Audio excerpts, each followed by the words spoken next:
प्राचीन समय की बात है। एक साधु एक राज्य में पहुंचा। सुबह का वक्त था और राज्य का सम्राट बगीचे की सैर पर निकला हुआ था। संयोग से उसी वक्त वह सम्राट के सामने आ गया। सम्राट को देखकर साधु ने अपना भिक्षा पात्र सम्राट के आगे कर दिया। सम्राट ने चौंकते हुए पूछा कि क्या चाहते हो? साधु ने कहा, इस पात्र में कुछ भी दे दो, पर शर्त यही है कि यह पात्र पूरा भर जाना चाहिए। मैं मांगते मांगते थक गया हूं, पर यह भिक्षा पात्र भरता ही नहीं। यह सुनकर सम्राट हंसने लगा। साधु से कहा, मुझे तो तुम कोई पागल जान पड़ते हो। पागल ना होते तो साधु क्यों होते?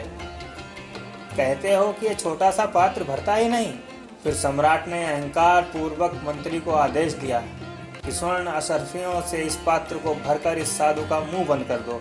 तब साधु ने कहा कि मैं एक बार फिर याद दिला दूं कि जब तक मेरा पात्र नहीं भरेगा मैं इसे हटाऊंगा नहीं। तब सम्राट ने बड़े गर्व से कहा, तू घबरा मत पागल साधु, तेरा पात्र सोने और चांदी से भर दिया जाएगा।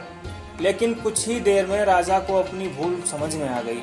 पात्र में जो भी अशर्फियां डाली गईं, वो पात्र में जाकर फिर से लुप्त हो गईं और पात्र फिर खाली हो गया। जो भी हीरे डाले गए खो गए।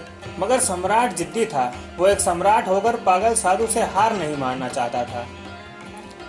यह खबर पूरी राजधानी में आग की तरह फैल गई और वहां हजारों लोग इकट्ठा हो गए। सम्राट लगातार अपना खजाना उस पात्र में उड़ेलता गया, मगर पात्र था जो भरने का नाम नहीं लेता था।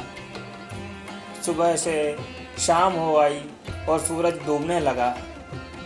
सम्राट के कभी न खाली होने वाले खजाने खाली हो गए, लेकिन पात्र था जो कभी नहीं भरा। अंत में हार कर वह साधु के चरणों में गिर पड़ा। कहा, मुझे माफ कर दो।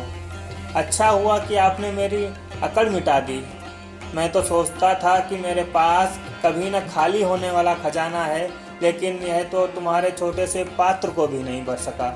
अब आपसे केवल यही प्रार्थना है, मुझे क्षमा कर दीजिए। फिर सम्राट ने साधु से पूछा, यह पात्र क्या है और इसे किस जादू से बनाया गया है? तब साधु ने हंसते हुए कहा, इसे किसी जादू से नहीं बनाया, बल्कि आदमी के हृदय से बनाया गया है। न कभी आदमी का हृदय भरता है और न ये पात्र। इस जीवन में कोई भी चीज तुम्हें छका नहीं सकेगी।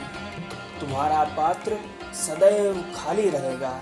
कितना ही धन डालो वो खो जाएगा, कितने ही पद डालो वो भी खो जाएंगे। पात्र खाली का खाली ही बना रहेगा। इस पात्र को केवल परमात्मा ही भर सकता है, क्योंकि हमारी प्यास अनंत है, हमारा परमात्मा अनंत है। तो इस तरह से अनंत को अनंत ही भर सकता है।